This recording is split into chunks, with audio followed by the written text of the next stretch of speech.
Dulu saya diminta untuk jadi calon gubernur Semarang, no. Oh, pernah diminta jadi calon gubernur? Ya kan Pak Pramono buka gitu kan. Oh, oke. Saya bilang DNA saya nggak di situ. Saksikan terus berita YouTube ini tentang politik yang terjadi saat ini. Jangan sampai ketinggalan video terbarunya. Tonton terus sampai habis. Dulu saya diminta untuk jadi calon gubernur Semarang, no. Oh, pernah diminta jadi calon gubernur? Ya kan Pak Pramono buka gitu kan. Oh, oke. Saya bilang DNA saya nggak di situ. Karena saya birokrat. Birokrat. Itu saya nggak bisa. Melaksanakan perintah ya? Sekarang saya diperintah untuk melanjutkan IKN, ya sudah. Saya ini kan birokrat, Pak. Oke, apa maknanya Pak kalau birokrat itu? Perintah. Perintah. Ya, saya akan patuh dengan perintah atasan. Sehingga kadang sering kalau atasannya berubah, wah ini orangnya siapa? Karena semua saya pasti lebur. Siapapun, misalnya saya di PU kan 45 tahun, ganti-ganti menteri, jadi 23 tahun, 13 tahun saya sebagai eselon 1. Ya kan, itu kan menterinya kan ganti-ganti. Yeah. Jadi kalau mau ganti menteri, abas hati-hati, nanti dikira orang saya nanti di menteri yang baru kayak gini. Saya bilang enggak Pak, saya ini profesional aja. Oke. Jadi pasti lebur saya, karena itu bos saya, ya saya harus, kalau istilahnya sekarang tegak lurus saja. Jadi kayak misalnya kemarin Pak Pramono Anung, gubernur DKI sekarang, dulu saya diminta untuk jadi calon gubernur Semarang, no. Oh, pernah diminta jadi calon gubernur? Ya kan Pak Pramono buka gitu kan. Oh, oke. Saya bilang DNA saya nggak di situ, karena saya birokrat. Birokrat. Itu saya nggak bisa. Melaksanakan perintah ya? Sekarang saya diperintah untuk melanjutkan IKN, ya sudah. Pak Bas belum pernah berpikir kapan akan pensiun? Ini pertanyaan netizen, Pak. Ini maaf kalau saya tanyakan. Kalau saya tadi waktu diminta oleh Pak Prabowo untuk menyelesaikan yudikatif dan legislatif, mungkin itu. Jadi kalau saya sudah selesai itu kan 3 atau 4 tahun, umur saya sudah 74. Legislatif yudikatif itu bangunan di sana, di IKN ya? Iya. Oke. Itu kan bila kira-kira 3 tahun kita selesaikan, habis itu kita serahkan. Istana sudah pasti Pak ya, selesai 3 tahun ya. Kalau istana sudah selesai, Sudah Pak. selesai ya? Sudah selesai. Tinggal Berarti tinggal yudikatif, legislatif, yudikatif. MK, MA, KY, BPK, KY. BPK, terus ini DPR, MPR, DPD selesai dengan huniannya. Mungkin saat itu saya. Oke, berpikir untuk mulai Ya. pensiun istirahat. Kalau anak-anak istri saya bilang Pak, ada waktunya sekarang. Saya bilang no, ini kalau dapat Rampungkan dulu perintah amanah ini. Oke. Akhirnya mereka bisa nerima itu. Saya juga pengen ya nanti kalau habis pensiun saya ngajar. Nah, Teman satu aja. Satu pelajaran Apa, Pak? yang saya sebutkan itu geohidrologi sesuai dengan kebiasaan saya. Untuk supaya nggak ada kan yang namanya kiai itu pikun, Iya. Karena terus baca dan ngomong. baca dan ngomong ya. Nah, saya Hafalnya pengen jalan ngajar terus. satu aja supaya terus berpikir. Iya. Istri beliau itu Ibu Mahfud kalau pergi bareng dengan Oase pasti gandengannya sama istri saya. Maju. Oh, dibilang adiknya, itu usaha adiknya. masing-masing istri juga besti juga berarti ya? Iya, gandengan. istri dekat Karena sekali. sama Oh. jiwanya gitu. Sampai ke anak-anak saya yang cewek-cewek itu ya nggak ada yang namanya mau wanita karier itu nggak ada. Mungkin terlalu Yang flexing gitu. kodok gitu. Iya. Terlalu kodok Bapak. Tapi itu keluarga saya begitu. Saya bersyukur punya anak yang nggak ada membuat masalah dari sekolah, kerja sampai sekarang. Ya begini nih. Ya begini nih kami nih.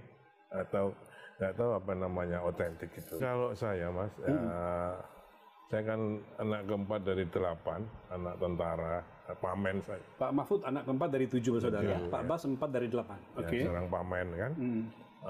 Cita-cita saya cuma sekolah ke luar negeri. Jadi sebenarnya kalau begitu saya sekolah di Colorado itu sudah tercapai cita-cita. Iya. Jadi, Master dan doktor lagi Pak ya? iya, Langsung jadi ya? kalau jadi pejabat itu sudah bonus saja. Sudah bonus ya. Tapi cita-citanya saya main sekolah luar negeri untuk membanggakan kedua orang tua saya.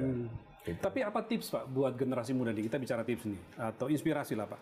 Pak Bas itu kan dalam 10 tahun menyelesaikan banyak sekali mega proyek infrastruktur yang berbiaya mahal sekali, tapi lalu tidak terjebak atau tidak tergoda untuk masuk dalam pusaran korupsi. Apa Pak tipsnya? Bekerja di tengah kemewahan, di tengah banyak godaan, tapi lalu tidak sampai ke sana. Ya, saya kira itu juga ada ajaran ayah saya sebagai pejabat dulu. Jadi kalau dari sebagai seorang pejabat itu pasti godaannya banyak. Dan tugasnya para penyedia jasa itu menggoda. Kalau nggak kena kita ya istri kita nggak masuk anak kita. Anak. Nah, itu satu, itu yang harus kita harus sadari. Makanya kalau saya cerita harus begini itu untuk magri saya sendiri. Nanti kalau saya magri saya nggak gini, ternyata saya berbuat kan pasti orang misui. Jangan, sialan ternyata sama aja gitu. Saya hanya magrin saya sendiri. Namun ke dalam kami buat sistemnya, terutama di PUPR. Kementerian PUPR ini atau sekarang Kementerian PU itu hanya kementerian yang tugasnya hanya membelanjakan uang negara, nggak nyari uang. Spending saja. Spending aja. Nah, di situ kita bikin sistemnya. Kalau misalnya contoh secara perpres itu penetapan pemenang lelang itu hanya dari Satker kepada menteri. Dirjen semua nggak ada perannya di situ. Di situ nggak ada. Wah, bahaya buat saya. Saya bikin sistem, saya pelajari betul, saya bikin sistem. Organisasinya saya terapkan, kita desain betul, hanya satu yang melakukan lelang, kemudian dari Satker harus ke balai ke direktur ke dirjen. Jadi ke saya itu harus ada paraf 3 eselon 1. Nah, kalau dari itu saya udah nggak lihat lagi siapa pemenangnya. Jadi saya udah nggak ikut-ikutan lagi untuk pengadaan barang. Jadi memang berlapis ya dibikin ya? Iya, insya Allah. Dan itu lagi untuk penetapan keputusan apapun tidak pernah saya bilateral antara dirjen sama saya sendiri.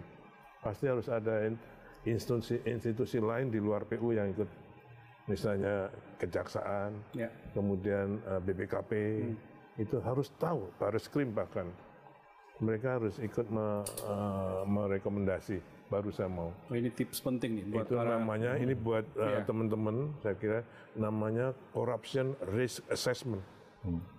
Namanya kayak gitu, tapi hanya simple, jangan memutuskan sendiri. Ikutkan institusi lain untuk ikut memutuskan, insya Allah kita akan. Corruption risk assessment, CRA ya berarti ya? Iya, itu dari KPK saya KPK itu ya? dapat.